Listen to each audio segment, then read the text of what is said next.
Hi Chetan, good evening. Hello. Welcome to an hour with Law Seco, and I am also happy to welcome all the other viewers.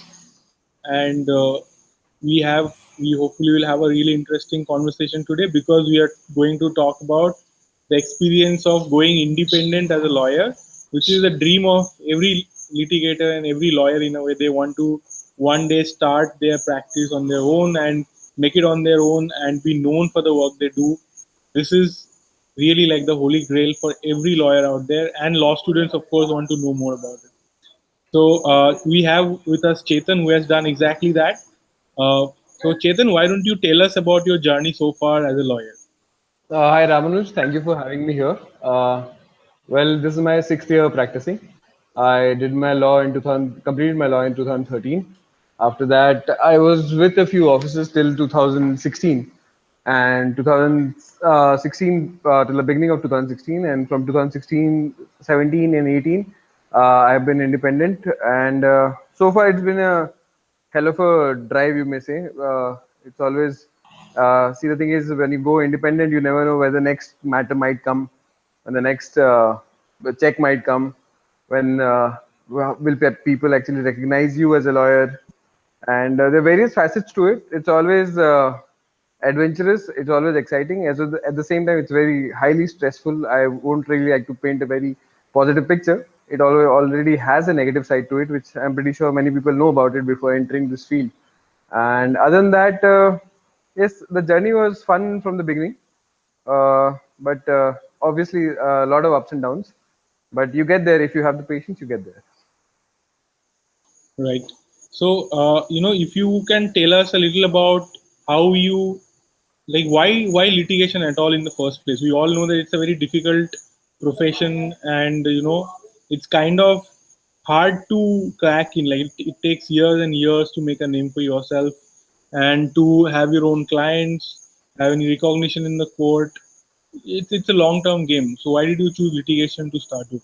In all honesty, when I come from family of social workers and court-appointed mediators. My mother's a court-appointed mediator in various family issues. I've been to courts when I was a child. I always was fascinated by courts and lawyers. That got me really interested in the field of law. I always wanted to make change in the field. In towards the normal social fabric of our nation. I wanted to help out people. I was always inclined towards that. That was the intention behind joining litigation. Although I would like to admit that that's not exactly what I'm doing right now. Because when you enter the field, that's when you realize that first you need to earn your bread and butter before you actually start doing only pro bono matters. So you need to get there to help out the society. Of course, when the matters that I do, they are generally high stake matters, and they are matters in which there's not just one applicant but a lot of applicants at the same time. So I'm doing the work that I wanted to do, but not in the same manner as I'd imagined myself doing. So that was the primary reason why I got into law, and I did just that when I joined this profession. I did a lot of Supreme Court PIL matters. I did a lot of public interest litigations with my senior, of course, not something which I did independently because you don't simply jump into the field without any experience. But then I realized that this is not something that I want to do right now. I want to go through the basics of being a lawyer, go to the lower courts, learn how a trial happens, and then actually gradually promote myself to the appellate tribunals and appellate courts and Supreme Court. So then I joined a court office which had a lot of trial matters, a lot of tax matters, custom tax matters, but primary focus obviously being on tax and tribunals. And then I realized when it comes to tax tribunals, then they're extremely slow. There's nothing which is happening immediately. There's no such urgency in matters, and they're generally high stake matters. So then again, being an independent lawyer, if you want to go independent as a tax consultant, I have to wait for 5-10 years before I actually make a mark for myself. So then again, I again jumped ship to being just a civil lawyer with a company inclination towards company law. I think that's when I found my calling. The insolvency code came into being on the 15th of December 2016, and I think my matter was one of the first matters that got transferred from the High Court to NCLT, and that's what made me actually buy that book and read that book. And ended up reading the insolvency code, and my matters got transferred. So in under the insolvency code, what you can do is financial creditors, as they are, they can make a bunch, they can create a group, and they can file a case. So I don't do matters for banks or financial institutions. I do it for people who are invested in properties or invested in fixed deposits or with some companies, and I'm helping them recover that amount. So coming to the point where I said that I'm trying helping out people, this is my way of helping out people, and helping them with their financial woes is what I do now. So I think unpaid debt is like a massive issue in India. Like people do not pay on time, and this is a major reason for companies shutting down. This is a major reason for people. There's lack of trust in the entire economy. I think IBC is changing that in a very fundamental way in our economy and our society. And I agree with you on this, but I personally call it an extortion law because all you do is very extortion. powerful law, yes, but It's a very tough law, and there's only a very small area where you can wriggle out of it. Otherwise, you're stuck, and if you're stuck, your company goes from your hand. isn't that desirable? Won't you say, like, there are too many Coming to people. that point as well, you're not audible, Ramanuj. Uh, so Oh, what I was saying is coming to that. Yes, now you're audible. So coming to that, what I wanted to say was, as I worked with companies through the insolvency process, and then a few corporates came into being my clients, I realized that there's no corporate culture as such when it comes to companies. There are big companies that I work for, and there are small companies that I work for, and then there's the insolvency process where I go through the details of a company, how the financials of a company worked out, and I realized that there's no corporate culture. They don't follow protocol. None of them do, and this actually comes to bite them on a later date. So I think there's a huge area for corporates to actually have a designated protocol for everything, and every company should be bound to follow that, which they are not. And that's when the whole picture of the financial debt comes into picture, where they fail to pay. They're very easygoing, be it a check bounce case or a recovery matter.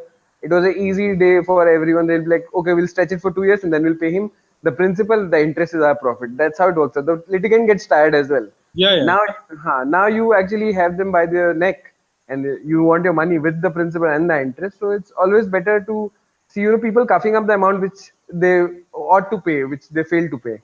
yeah, So I think yes, insolvency code has been of great help towards clearing the debt. But then again, to think of something a matter to be decided within 3 months, as a lawyer, as a practicing lawyer in India, that is unheard of. And so my clients also are surprised when I get them results in 3 months, or just by sending a legal notice, you get the money transferred in your account. Then the client also is surprised. So that of course works out in our favor. yeah, yeah. I think it's going to have some great effects, and I think for lawyers also, it is time for us to learn some new, tricks. So see, there's no trial here.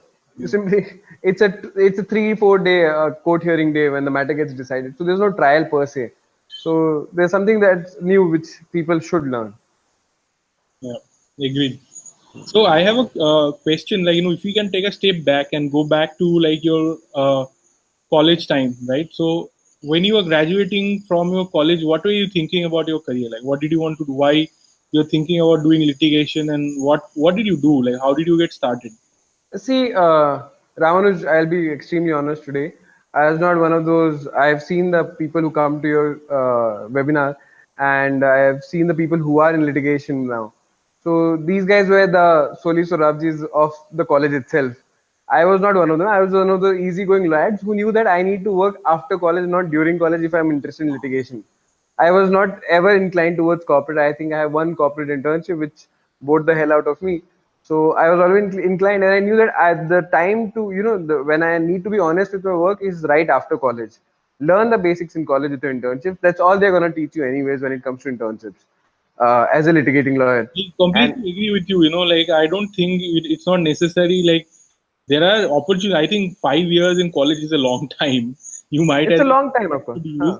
but You learn beyond, the yeah, I have seen, like today, honestly speaking, the people who are doing the best in litigation from my batch, none of them have been like the star students, or maybe I shouldn't say, I shouldn't generalize, but yeah, like there are people who have been in the bottom five of the batch and running some roading practices in different parts of the country, even abroad. It's quite. I really don't think that people should be disheartened. The message from this is that you don't be disheartened if you are not doing so well in law school, like there's a whole new world waiting for you outside, right? It's not even doing that. It's I think it's more or less how the environment of a law college is. Like people who actually do good in moots and people who are generally inclined towards arguments and deb shock societies and everything. Those are they're worshipped as heroes by batchmates and juniors. And I was just there. I was existing in college. I had my attendance. I did my gave my exam. I got good marks and I got out. I did my moot. I made it to the finals as well of a really good international moot, but that was the end of that line for me. I did not want to waste my college life because I don't remember the last time I actually had a well-rested holiday after college. So that's always there. Yeah. You need to segregate and you need to prioritize. I'm not saying this should not be something that should go out to everyone who's watching this, that okay, chill in college and don't work, we'll work later. Work in college, learn how to research, learn where the courts are, learn how the courts function, but keep it limited to that there and then. Don't make it, don't be disheartened by the fact that you did not do well in the moot, you did not do well in a judgment writing competition or any other competition in college, and the professor to look down upon you thinking you are good for nothing. You are good for something, and if you completely believe in yourself, then you will be able to do well in life. That's all that matters. So, very interestingly, you know that we run a online legal education company. Yes. So we get two kinds of students. One kind of students are like, so about 50% of all our people who buy our courses are students, and the others are lawyers and maybe professionals. Now, out of the students who come to us, uh, more or less like about 40% of them are people who are like very studious. Actually, more than 40%. They're like very studious people. Okay, and they want to do something extra outside their whatever they're supposed, they're already doing well in college and they want to do more, so they take up our courses. And there we have another group of people who actually haven't done so well in college, and they're like, how can I prepare myself for my next leg of uh, career journey, which is when I start practicing. And I would say that people from the second group sometimes progress much faster because they bring less baggage. Like even if you don't have, if you haven't, maybe you haven't done great in your IPC and CRPC. What happens if you have done great in your college? Sometimes you have a lot of false confidence, or maybe sometimes even you are extremely you don't really know your place in the in the whole system. You feel like, I'm on the top of the world. I know stuff. Let me just uh, That actually happens. Litigation is a great equalizer. great Everybody starts at the same level. same level, And and you are like, I am starting this, like I have the world at my feet because I have topped my class. And yes. that's so wrong, and it's going to like lead you astray. Like, that doesn't happen. uh, No, so the thing is, irrespective of the kind of senior you are, if you are the ones who talk, if you are a guy who or a girl who talks about yourself and the things you have achieved, and you're not able to, culminate that into what you're supposed to deliver there, you will be brought down to where you actually are. That's how it works everywhere. No, none of your seniors will ever know what you were in college, or your marks don't matter in litigation. I've seen people with a, Nobody I have remembers. a, You forget your own CGPA yeah, after a year. my CV, my I don't CV, remember I what think was the my only, grade in college, or how much I scored in family law, or whatever, any subject for that matter. So nobody remembers, and it doesn't remain relevant at all. I have juniors and I was a junior to people before, and till date, I have never really bothered with the marks of my juniors, or my seniors are actually bothered with my marks. They actually go for their experience. If not experience, whatever little bit you have learned during internships, in your first job itself, some that could be, that you can convert to deliverables there. They'll be extremely surprised with what you have brought to their office. That's how it works out. Yeah. There's nothing, no, no, no. See, you have a good company. I've heard a lot about, it, but I don't know exactly the courses that you offer. But obviously, those help. But are the kids who are doing the courses with your company? Are they really passionate about it? Yeah. I personally admit that I am not really passionate about things. I just like to read things and know things. And if anybody bothers asking me a question, I'm happy with an answer because I read things. But to be extremely passionate is when you should actually focus on a specific part of law. So, Chetan, to become passionate about something, you need to have some level of skill also to start Some with. level of skill. Yeah, of course. What happens is that when you're in college, like, you have 5 years of time and you actually put in quite a bit of work. There are people who want to work and they put in quite a bit of work. They do. Anyway, everybody puts in, significant amount of work. Given Yes. that you have to pass exams, attend classes, a lot of time and effort and money goes into this, but it is completely disconnected from what you are actually going to do eventually Yes. in a big way. Okay. And what happened, like our job, like the way we look at, since you asked that, why you, like, somebody who does courses with us, so our goal is that can we bridge the gap between what you're going to do and can we make your time spent in a little better way, Of course. that you are prepared when you are joining a job. Because I have experienced that myself. I didn't do litigation, but I did corporate law firm in a big corporate law firm. When I joined in trilegal, I remember not only myself, I saw everybody struggling with getting used to that work culture, getting used to the learning. Like we didn't know stuff that was going on over there and which was essential part to survive. So it's like you're learning the law, you are learning the environment, you're learning the politics that goes around you, you're learning to do the work, and it's just too much. Huh. And I believe that you can prepare for it a little better, even honestly, even for, like, let's say somebody's going to practice criminal law. Okay, let's just take that. They have done IPC, they have done CPC, they have Evidence Act. Let's say they remember everything. They have photogenic memory, and they, sorry, not photogenic. So this is a photographic memory. Photography. That's like photogenic memory is too wrong. But yeah, they remember everything, and but they go to practice. They'll be shocked because what is going on, like, I give this example often that let's say somebody comes and says, I was arrested. When I was arrested, I was riding a scooter. That was scooter also got attached. I want it released. How do I get it released? Now, And you have no answer for that. You don't know how it's done. It's as simple as this. as simple as that. Now, the thing is that this is nothing. There's no rocket science. It can be taught. I can give you even a checklist and a process flow for this. And Hmm. there are a number of other things. I can identify the 50 most common applications in a criminal law practice and teach you how to do that, Hmm. which will probably save you a lot of time and give you a lot more confidence. You'll be able to advise people better. But it's just that we have never thought in this way. Our education system was not built this way. No, you're right about that. See, even if you make come out with 50 applications, most common criminal law applications, okay, you go to a court, and the first question that the judge will ask, or is you go to the police and the police will ask, will be nothing related to those 50 applications. Yeah, That yeah, will be the procedure which the court adopts while conducting a criminal trial or a criminal case. And let's not even start with the police case. I have been to police stations all across India, and they all have their own different ways of going about things. yeah. So no amount of education can actually help you to deal with real life situations. It has to come through experience and experience alone. It can prepare you to some Obviously, extent. it can, of course, it can prepare you to of course, see, the thing is, you need to have a certain level of knowledge, a certain level of drafting skills before you actually put everything into practice. Yeah, And a certain amount, yeah, of course, you need all of this before you actually go down to that court or that police station.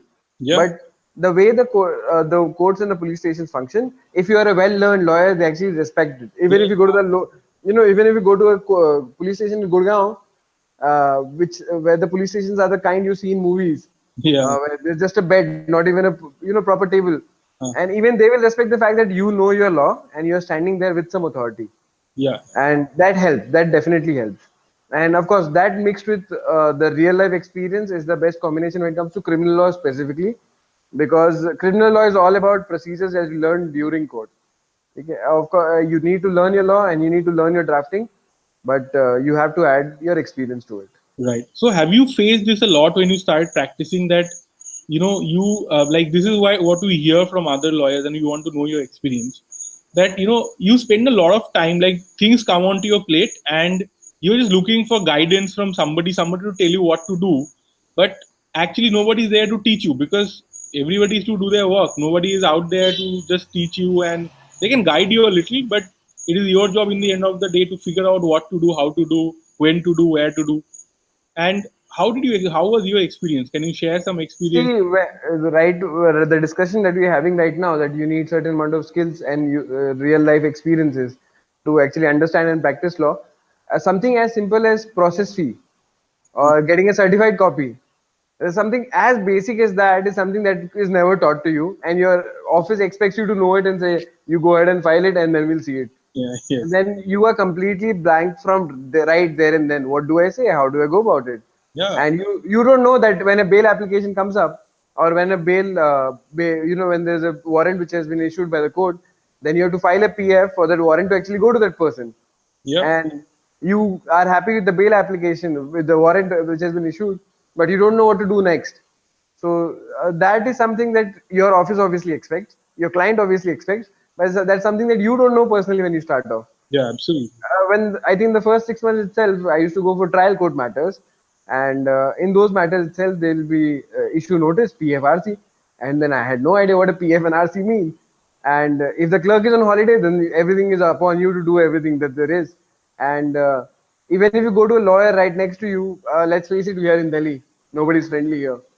So it becomes a real problem. You look up to your seniors then, not your office seniors, but you call up your college seniors saying, What does this even mean?"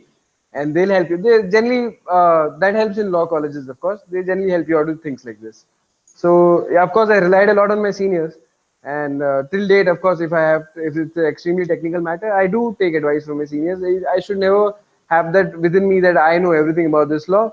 Nobody asked us, so I'm not going to talk to anyone. I am the king. You need to cross check everything that you do, because if you don't do it, then the repercussions of the same could be huge. And you have to admit to the fact that whatever you learned is limited. There's more to it. There's always be more to it. It's always me.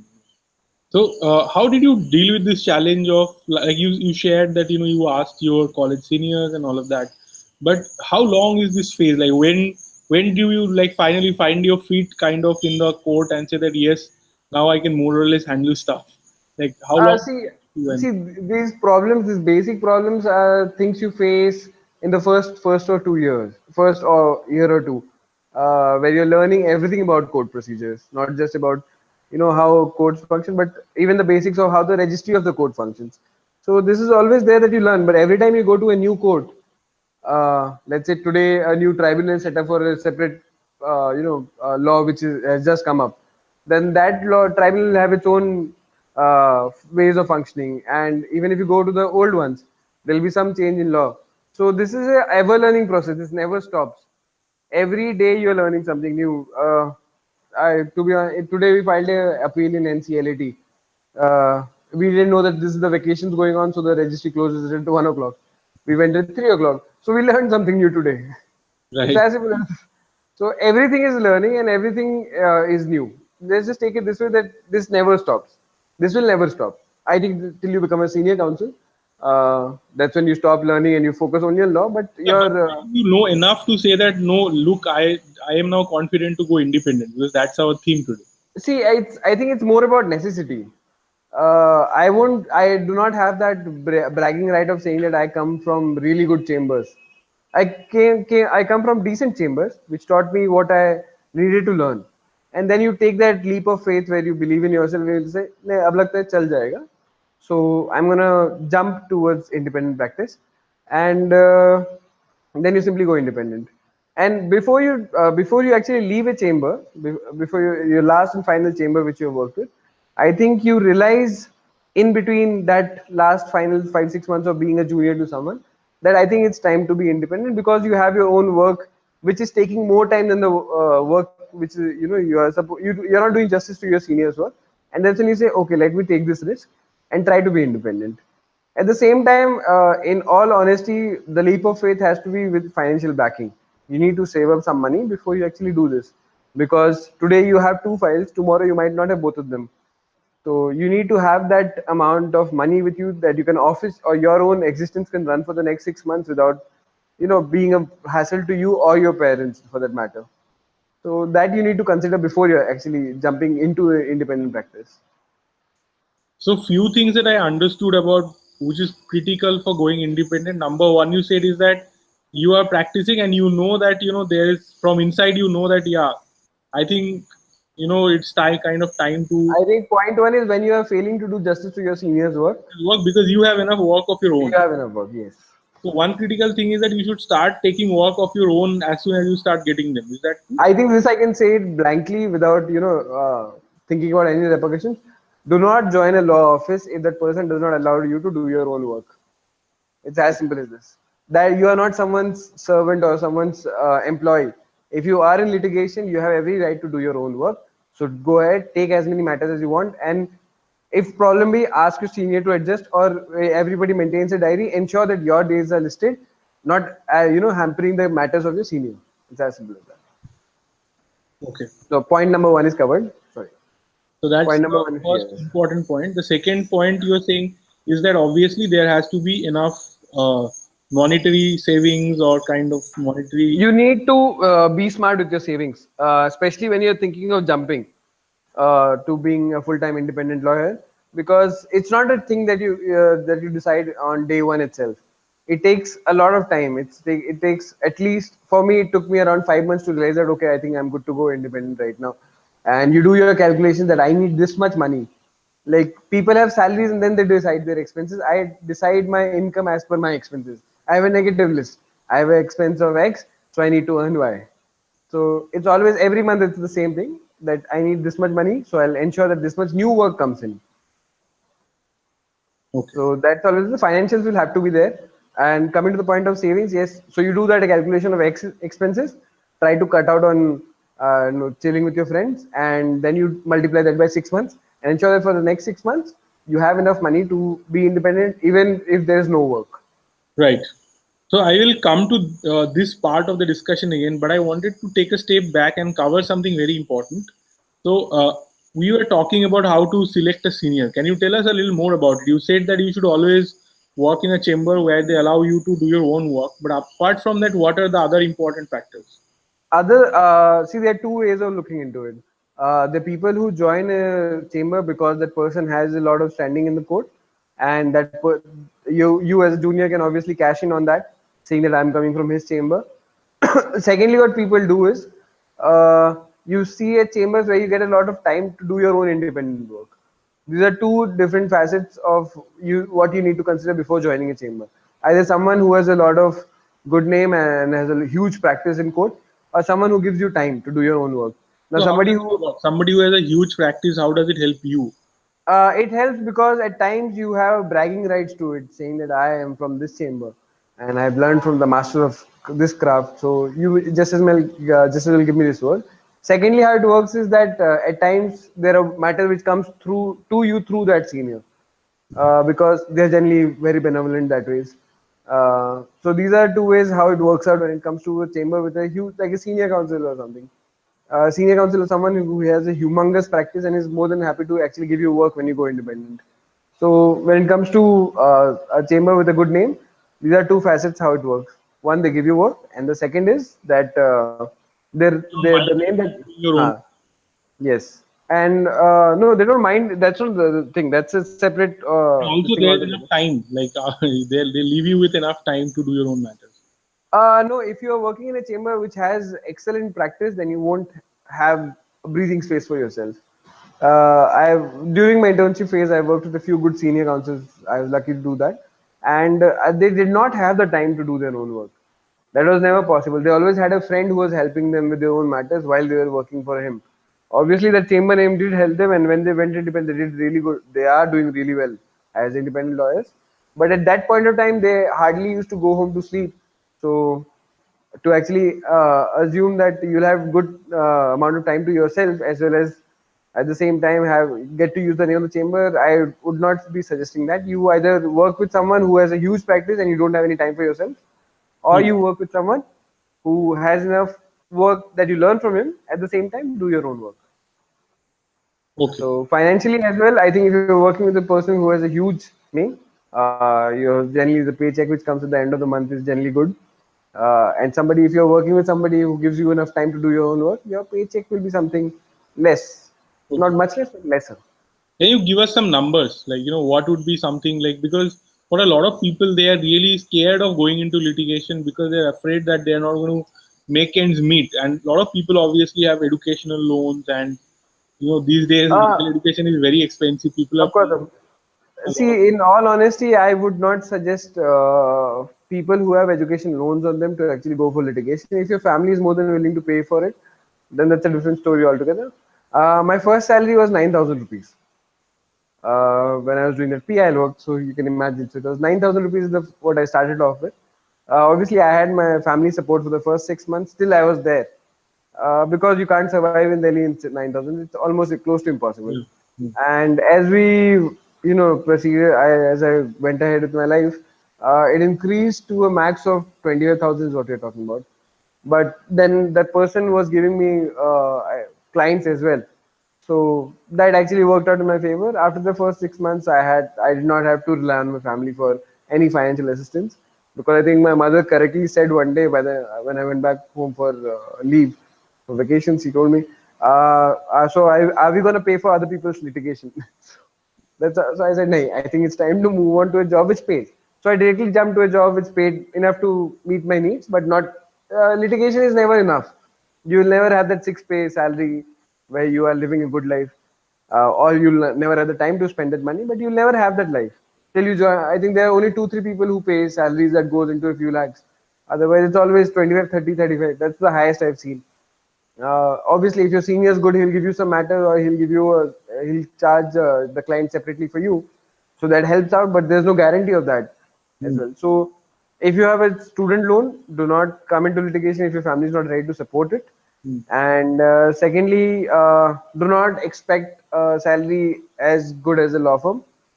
That will never I happen. think we can manage with even 30, 35,000. The question is that Uh, how huh. likely is that? No, so Delhi actually is manageable in 25 to 30,000.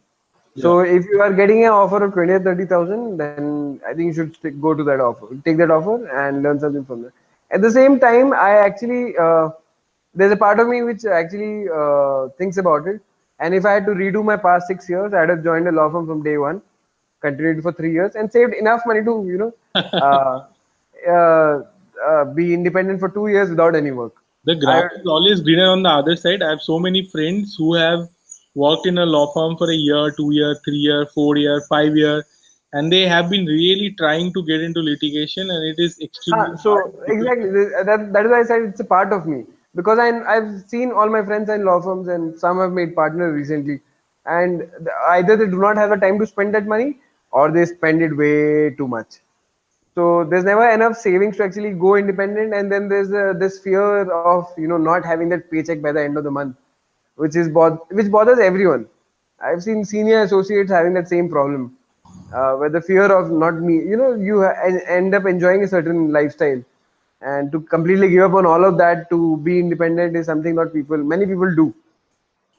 So So I have a like generally what which I did. I quit a law firm job to start my own company. It is even more uncertain than doing. ah, yes, that there is, yes. So my experience has been that you got to basically just take it like you should have at least 3 months rent and like food costs in your bank, Yes, yes. and that's important, and you can really reduce the costs. You can leave a frugal. Bring it down a notch, Yeah, a but lot you can have actually. like 3 months when you are starting. Obviously that will start running out, but Hmm. 3 months is enough to find your feet, like to earn enough to feed your. In 3 months you will know. Yeah, yeah. You can obviously jump back in. I still have, I think, two job offers right now from corporates, or from a from a company as well as from a law firm, which I'm not taking up, of course. But you can obviously jump back in if it doesn't work out, and then think about jumping back into litigation on a later date.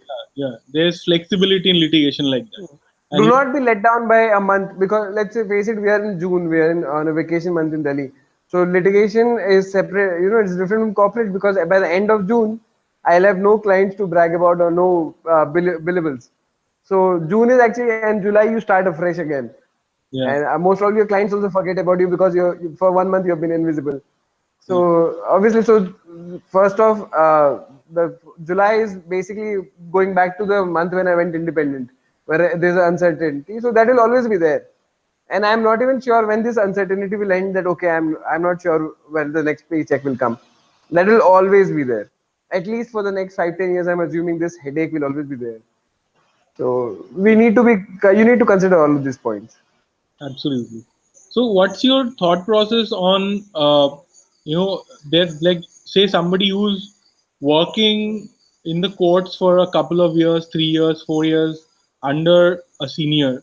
So they have two choices. One is that by this time there are a lot of companies which are ready to take them in in-house roles. They can, if they have been doing well, law firms will also be happy to take them into their dispute resolution team, or they can go independent. Like there's a number of choices. If you've been doing well for 2 3 years, you have learned your stuff and you have appeared, you have been doing a decent job, your number of options really increase at that point of time. Yes, it does. So what are the considerations that you had at that point of time for going independent rather than taking out those other options like going for a company or maybe joining a dispute resolution team of a law firm? Why did you choose to go independent instead? I think I love my independence when it comes to being independent. I like traveling a lot. I like don't generally work after 8 o'clock. Although I won't lie, for the next past 1 month we have been working till 2 in the morning. But I love my independence that way. Is I just can come back from a trip abroad. So I like to be independent of the thing that I take my own shots, that when I should be available for a holiday, when I should be able to work.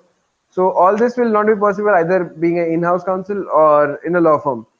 And being, Law I firms think will also go on their trips and in-house counsel. they of course they do. But let's say I want to take a leave whenever I want, and I'm not answerable to anyone. I'm my own boss right now. But aren't you So answerable to your clients if nobody else?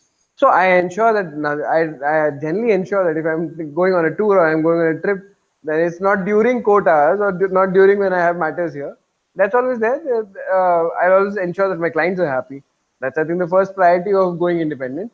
But I generally do. I have my own way of dealing with things, and I like to spend time with my family. I like to spend time with my friends, There's and certain amount of freedom in practicing on your own. there's a lot of freedom. There are two ways of looking about it. Either you don't have enough work, that you're independent, you have the freedom to do whatever you want, or you take, you conscious choices that, okay, right now I'll stop working because I need to spend time with other, do other things that I really like.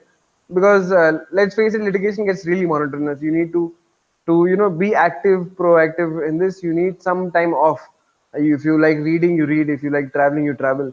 But you take up all of these opportunities, and I think being as an independent lawyer gives me that opportunity to actually take up other hobbies as well.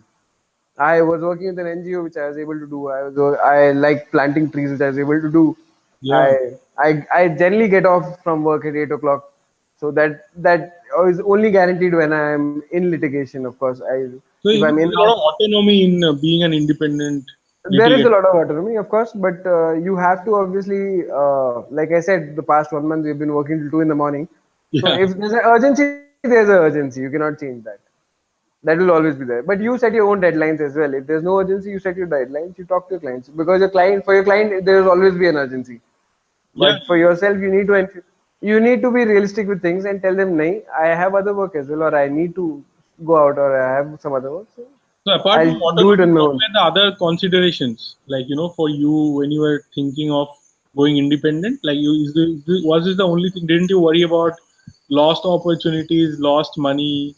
Like, No, I see, the thing is, in all honesty, I think my billables are the same as if I was in law firm with the same, if I was in the law firm with the same amount of experience, you ensure that the billables are the same.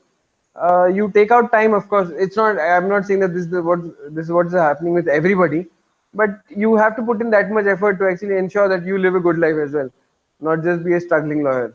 yeah. So as when it comes to the financial part, I don't see much of a lost opportunity here. The in-house generally pays less. The corporate firm generally pays more. I'm not into corporate law, so the litigation part will generally pay less than the corporate part.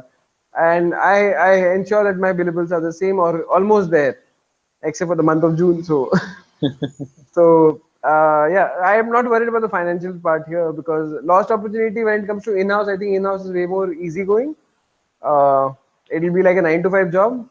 I have no personal experience there. I have seen people in-house work, till late in the night. But I Yeah. personally think, basically the whole appeal of 9 to 5 does not appeal to me. Hmm. It does not make sense to me to go wake up in the morning, go to one office, come back in the evening. To do justice to the in-house teams, now people have very serious in-house teams where they're hiring serious litigators, and they're not. Now these in-house teams are proper law firms. From what I've read in the past, a few good companies have been doing it, be it IT or I think Indigo is doing the same thing, where they're promotions as well.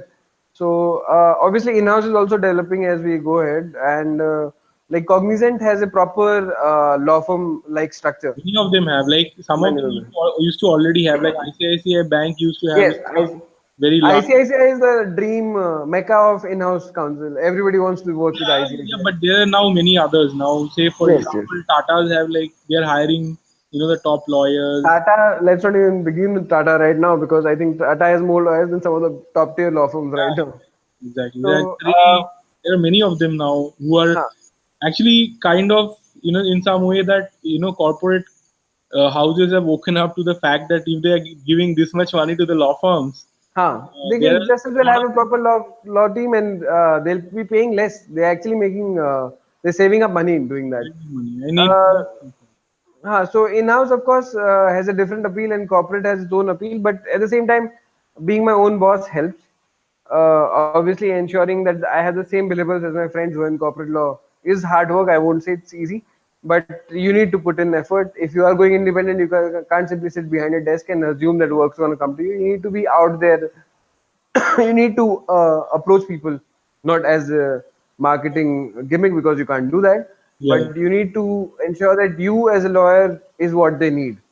So I'm So glad you started with this. Why don't you tell us about, how does share something, some experiences, maybe some anecdotes and stories from your experience, and also generally, like, how do you start getting clients? Because this is a mystery for most young lawyers that, how the hell am I going to find clients? And that it's a big thing for most people, but you have successfully done this. So why don't you share? see, I think your first client will always come from the same office that you're working in. That will always be there, and you can't simply be out there begging for clients. That does not work. That uh, doesn't work. huh. Your first client will always be from the office that you're working, you're from your senior, and then you obviously you have to get there and actually present a good case to them that you are the lawyer that they need, and you give them the result that they want, and then your word to mouth starts happening. At the same time, you need to make public appearances. You need to be engaging with people through various mediums. Join a like there's a Noida Entrepreneurs Association. I'm not a part of it, but that's a good place to start off with. Join any of the business associations or go to meetings, meet people, tell them you're a lawyer, tell them you're practicing about this. That's how you start getting clients. So And when it comes to working with people from different backgrounds. yes, you need to do that. No work will come to you if you simply sit at home. You need to be out there. You need to go out, make new friends, not just lawyers, because they are your competitors. They'll never help you out, except for lawyers who are I think out of station and they want you to appear for them, or people who have matters suddenly in Delhi and they need a lawyer. That's the only time lawyers will be of any help to you. Join social circles, be a part of. I of course I have not done this, but go for a salsa night or something. You'll end up meeting people. Meet people. I think Meet that. as many people as you can. So we actually offer a course which is legal practice management, Hmm. and there we have like a chapter on like how to build your brand and how to meet people. And there we one of the things we write about is that you should infiltrate a community. Like I have a couple Yeah, of case studies where like somebody who's you're already part of different communities in your life. Like for example, there's this person who's an ISKCON devotee, and he has used the ISKCON devotee network to find lawyers, CAs, and in different parts of of course. the country. Huh. And they naturally, if there's an ISKCON devotee who knows, they trust each other because it's a It's good gone. for them. It's like we know these people, we trust them, so we are in the part of like there's a larger amount of trust because people are scared to going lawyers generally. Hmm. So they'll come to him and then I have seen this working in a lot of ways. Like people who, let's say, people who are working very actively with Dalit issues or gay rights, they naturally start attracting clients from those communities who give them other work as well. Hmm. common phenomenon. So And one more thing, what guys can do is, since you are independent and you are, freshly independent, you have a lot of time to go to online forums, yeah, have a discussion, help out people for free. It's not like it's costing you money; it's costing your brain for which you have been trained. yeah, So help out people. Even if one person approaches you from that community, online community or platform, and you are able to help that person out, more people will follow. I yeah. had one single client against a builder, and by the end of yesterday, we filed claims for 200 of them Wow. from that same builder. So you need to be, and you end up making a name for yourself that okay, you got justice for this many people, and they have other problems. They'll refer you to other people. That's how it works. It has to be. It's a pyramid scheme without there being a pyramid scheme. People create the pyramid for you. Yeah, fantastic. So that has to be there. So, what would you say about uh, like when you begin to get clients? When do you decide to hire more people, or how? When do you decide to have juniors? And how do these things work? How does growth work after you go independent? See, currently, I'm still hiring. It's that bad. Currently, the thing is, first thing, I think there's a problematic part. I think if any law students are, watching us right now, or maybe when they watch it on a YouTube channel, Yeah. be proactive on your first job. Don't think of it as a 9 to 5 job. You are equally responsible as much as your senior is. If there's work, ask for more work if you completed the work. You cannot simply say, okay, I got 2 files, I've done with my files, I'll go back home. That will never be this. This is a baggage that you carry if you're in litigation. This your job does not end at 5 o'clock in the evening or at 8 in the evening. You take it home. You finish that work. So you realize that you need juniors when you do not have a time to complete your work, or when you feel that you are not doing justice to your work. That's exactly when you realize that okay, I need juniors to make okay bad drafts of things which I can work upon, but I need juniors to do that at least. At the same time, if you have on a single date, if you have more than two matters and on two different courts on two in two different parts of the city, that's when you think okay, I need to hire juniors because one needs to go there, so I can go here. You need to prioritize and then realize that some work can be done by junior and then give it to the junior. How important is to have the right kind of administrative staff? Do you think independent lawyers need to have? As an independent lawyer, extremely important. Although in the first year or so, you are your own administrative staff. You don't need a fancy office. You don't need a fancy clerk who has experience. You get someone who has no experience, and you teach them. You learn together how to file, what to file, when not to file. Everything you do not spend much on a clerk or an administrative staff in the very beginning, but spend on yourself and get someone whom you can teach, impart some knowledge into him, and that person also trusts you back, and you have a partner for life then because clerks play a very important part for a lawyer, and you can't keep changing a clerk every now and then. You need someone who's there with you forever. So as you grow, ensure that your clerk grows, your office grows as well, and people in your office are happy. You can't risk not your office staff not being happy with you while you are making all the money. That will always be there. So, what are the apart from a clerk? What other administrative stuff do you need? Do you should you have a secretary, or what? That's too fancy, I think. I don't think I need a secretary. I'm in 5 years of practice. I don't think my seniors who are in practice for the past 8 9 years they don't need a secretary right now. Although we do keep discussing getting a secretary, but I don't think we're there yet.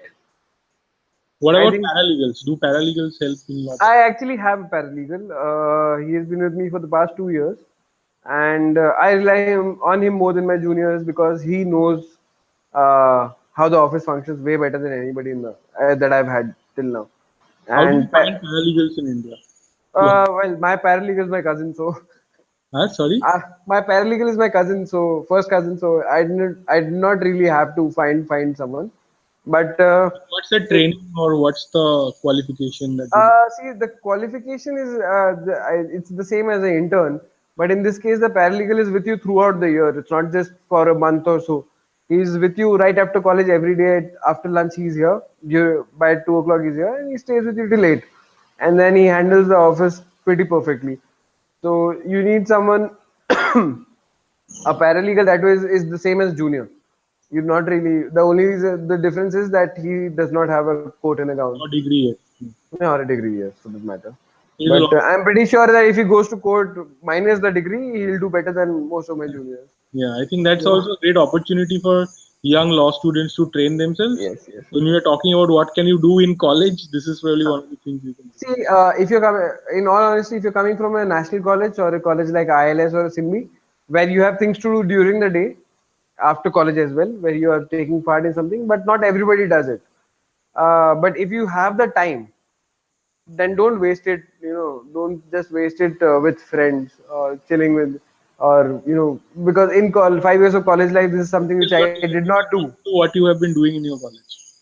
Exactly. I did this. I did nothing. I have although I did join a internship in Pune, but then again the language barrier was too hard to actually get over, so I had to give up that internship. But if I had to redo it the whole thing again, then I'll do a CA, CS as well as a being a paralegal to someone. But that's too much wishful thinking for something that cannot be done now.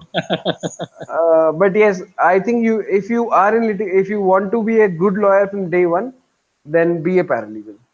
Yeah, it just Though, makes the whole thing faster, much faster. this actually adds on to the part where I say it's okay if you don't do well in college or don't do well in Yeah, college activities. do some If you real have life activities. do some, nobody's judging you for it. Nobody cares. You have learned what you needed to learn, and you're bloody good at it by the end of 5 years. So my standard advice is that if you're mooting, debating, MUN or whatever you're doing, which are not doesn't have a real life impact. So no matter what you do, even if you win whichever moot, it's pretty much like playing in the sandbox. Okay, and if you really want to grow faster as a law student, as a lawyer, then you have to do things which have real life impact. Yes. Maybe you even go and help uh, help Join some. the legal aid committee for that matter. Yeah, legal. I say that you find, like, say, go find a construction site, find out if they're getting minimum wage, and then go to the labor inspector and make sure they get like, file a complaint about minimum wage. Even Yes, that of will course. make you learn things way better than any moot ever will. No, what you can do is, Or go fight make a some, consumer case, because you can. Nobody will stop you from arguing. make something out of it. Yeah. Makes don't bother with mood courts. The only thing I learned from mood courts was how to research, which really helps. I won't But say that if mood you don't do that help. in real life, you learn anyway. I think You what learn. you learn in mooting is like too slow and too, like, now for me, Too like, formal approaches. Too formal approaches. yeah, and it's like you have a false sense of achievement and satisfaction, whereas it's you're setting wrong standards for yourself when you are debating and mooting because you're playing in the sandbox in the end. There's a saying in this movie Rang De Basanti. College के जो DJ है ना, वो college के बाहर नहीं DJ होते हैं, वो कॉलेज के अंदर डीजे रहते हैं. Ah, So why it's okay. Do मतलब I won't I don't look down upon people or I don't judge people. to be Yeah. honest, we have a So course for mooting as well. How to do better at mooting? Go. no, of course, if you're good at it, And I've been for go. I went for international law moots, and going to another country, seeing another university, meeting people, law students from all over the world. These are experiences I cherish, and I will recommend it for people. But I will not say that these are not the things that you live for in a law school. You think that this is be all and end all. This is your highest target. That should not be the case. You must aim I for think things which I are, think the primary problem is how law colleges function. yeah, They treat kids who are good at mooting as rock stars, beat the professor, beat the. there's a cult which is problematic. So why that needs to change. Time, we have 6 minutes left, and we have got like tons of questions. But there's a question But I must ask you before we move ahead. That is, how important was your senior's role in your journey? I wanted to ask you that question. see, I think once again, I don't have very braggable seniors, and the only thing I learned from my seniors was, I think, being professional to your clients. That's the best thing I learned. Some of them were supportive, some of them were not supportive. You need to learn where to get out of an office. Like I'll give you a simple instance. I actually got a favorable order when the judge made me argue. I was not intending to argue. I was just a proxy counsel, but a high court judge made me argue the matter, and I argued the matter. We got a favorable order, and he wrote good things in the judgment for me. And my senior, instead of being happy, was angry at me for actually getting an order, which the most probably he would have gotten the same thing. Yeah, The first thing he asked me, who asked you to argue? I said, I did not. The judge asked me to argue. I could not have said no to him. And that, I think within a week or so, I put in my papers there because it did not make sense to be with the senior who's not there promoting you yeah. instead of there who's bringing in negativity in your life. So that's where you draw the line. Other than that, if you're lawyer, if That you will have been like a fantastic theme that I hear you. You have been consistently like stick with good people and the people who are bringing no value to you, like ditch them. get out. Don't waste time in an office if you feel that even you are not able to grow in that office. I think Do that's not. one major takeaway from this session that for Yes. me and for I think anybody who's watching, that litigation works this way. There's a huge sea of opportunities, and if you are not in the right place, then move on, find the right things, make the good choices, but Right. you got to move on if it is not right for you. So I think There are more than like lawyers here. I take from your session. Yes, there are more than lakh lawyers in Delhi. If one doesn't work out, there's 99,000 more to go for. As simple as that. Fantastic. Yeah. So I think we're at the end of the session. Yes. we want to ask you some questions. Okay. There's very less time. There's 4 minutes left, and I have got like some. I think your session is being extremely popular. We have tons of questions. Okay. After graduation, what is the first thing we should do as to go into this field? Priya, I think we have answered this question to some extent, but you want to add something? First thing you do, you have 3 months, do nothing. Focus on yourself, read up a few things, be well read with the law as well as the general knowledge which is there. Do nothing for the next 3 months, join an office and start working then. I think one of the important things is to find the right senior, right? That comes later. There's no hurry there. Uh, Okay, go give a multiple interviews, think about it, discuss with your seniors, college seniors of course, and then focus, land on one single job. so do a good research, basically. Do a good research, yes. Okay. Next question. What is the best way to keep? Okay, that first question was from Priya. Next question we have is, what is the best way to keep finances strong when practicing independently and when I'm new? This is from Sarjana. The best way to keep finances is to actually ensure that you make your billables on time, ensure that you recover from your clients on time, and secondly, keep your expenses to a minimum. Don't go for fancy dinners or fancy outing with your friends. If you're independent right now, for the next 1 year, forget about holidays and good eating out. Keep your expenses to the bare minimum that you need to survive. At the same time, maintain the lifestyle that your clients don't judge you for being poor. That's always there. When you're in Delhi, they're all fancy. So ensure that you look trim and proper at all times. And at the same time, cut out on your friends and wasteful expenses. Great, great. Kunal Varadwaj is asking, hi sir, is winning cases in the initial stage of litigation a sine qua non to ascending career in case one is a first generation lawyer? So basically, he's asking if you need to win your cases in the beginning. No, see, the thing is, if you're doing civil courts, civil litigation, then your cases, you need to get cases. I think till date, I've not have many feathers in my cap saying that I've won so many cases. You need to get cases because cases don't end so fast. I've been independent for the past 2.5 years, and I can say that only 4 or 5 cases have reached its finally argument stage. Yeah, While when it comes to insolvency, that works out because in that case, immediate results. yeah, So yeah, so don't think about winning cases. Think about doing justice to the work, be it a trial, be it an insolvency case, be it even a bail application. Just do justice to your work. The client will see if the matter has no merits. It doesn't matter whether you win or lose.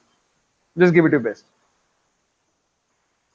Vikas is asking, what are the ways to strong litigating skills in while you're in college? What are the ways to develop ways like basically he wants to develop strong litigating skills while he's in college? We I have think already answered that. Yeah. Become a paralegal become a, and read up a lot. Learn some basic research skills. That's it. do some maybe some pro bono cases, help out people, like help Help out people. escalate. Start an NGO. Start a movement. Do anything you want. Just don't focus on mooting. Yeah, fantastic. Um, okay, how to develop? Okay, it is the same question basically. How to well structure corporate litigation after graduation, and what are the most common matters that come before NCLT courts? What are the most common matters that come before NCLT courts? I think we Uh, can. from the Whoever has asked this question, I would recommend that person to read the Companies Act and the Insolvency Code. You will know what kind of matters come before the NCLT. Secondly, what is the first part of the question? Sorry. how to Corporate. corporate. Uh, you get a lot of recovery matters for corporates, so that's always there where you do their recovery work. At the same time, you won't get their high-end matters that generally goes to senior counsels. You get their arbitration, recovery, check bounce, all of that. At the same time, for that you need to learn how a corporate functions. Don't just if you have a prospective client, read up about that client, how they function, and think about how you can offer your services. What kind of services are you offering to them? Instead of them telling that they need these kind of services, be better prepared. A corporate will only have let's say X number of services they need from a lawyer, and if you already have those answers, then you have that corporate client. Okay, so another question we have is uh, going independent in a tier B town or city.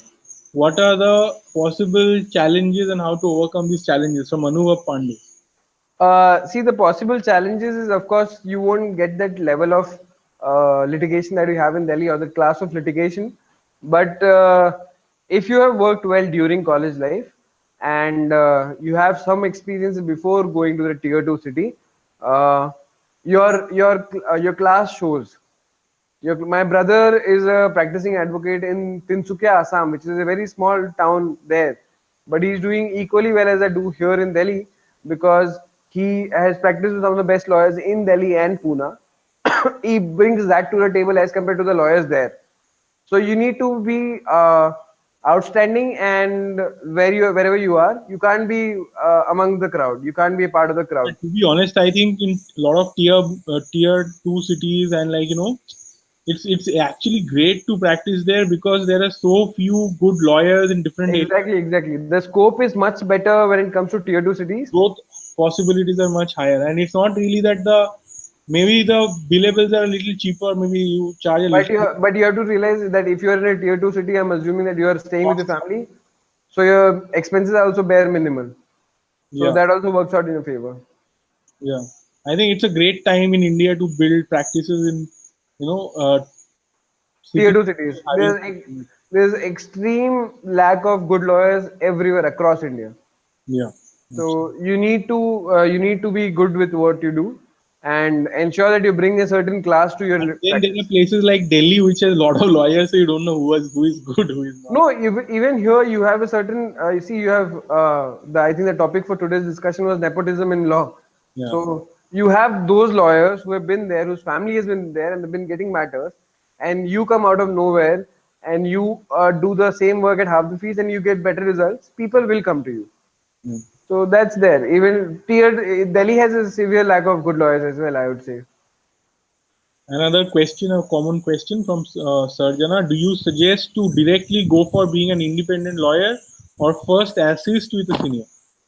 I have friends who have gone directly independent. That has worked out for them, but that's not something I would suggest because that does not work out for anyone. Learn the basics.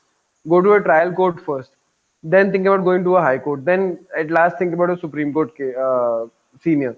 I think it's an So unusual step to do it to start your practice right away on your own. you will mess up the first client itself. Do not risk that, my friend. So, So that's a, I wouldn't say because we had some fantastic guests here who have done great by going solo immediately. So okay, but it's much more difficult. Like we must understand it's a much more difficult proposition, right? you need to make a mark before you go independent. A small mark it may be, but you have to make a mark before you go independent. Right. Okay, so we have Vaishali Parihar. What is the first thing one should do immediately after graduating in order to succeed in litigation in a longer run? I think this is being the same We have, repeated.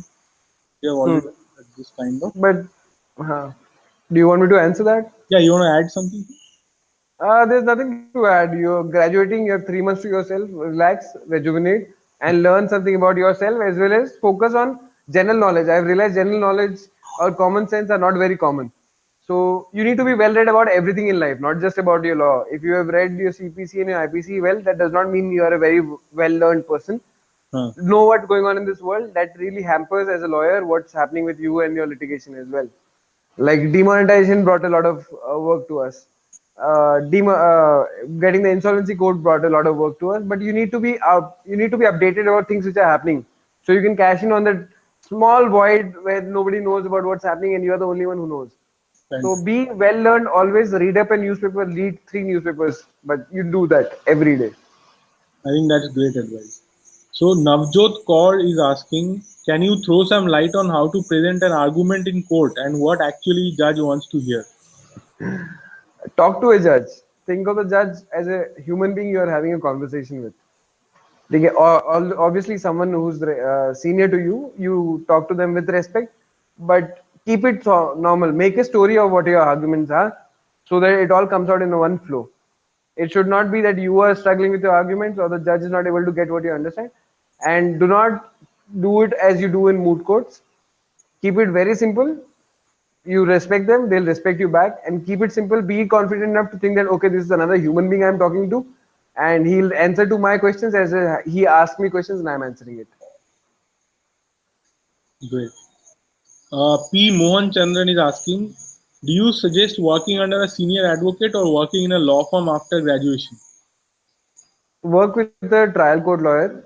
Senior counsel, the only thing you learn is again research. You never get to argue matters. With a trial court lawyer or a lawyer who has his own filings, you learn to draft, you learn how to file, and at times, if you're lucky enough, you'll get to argue matters as well.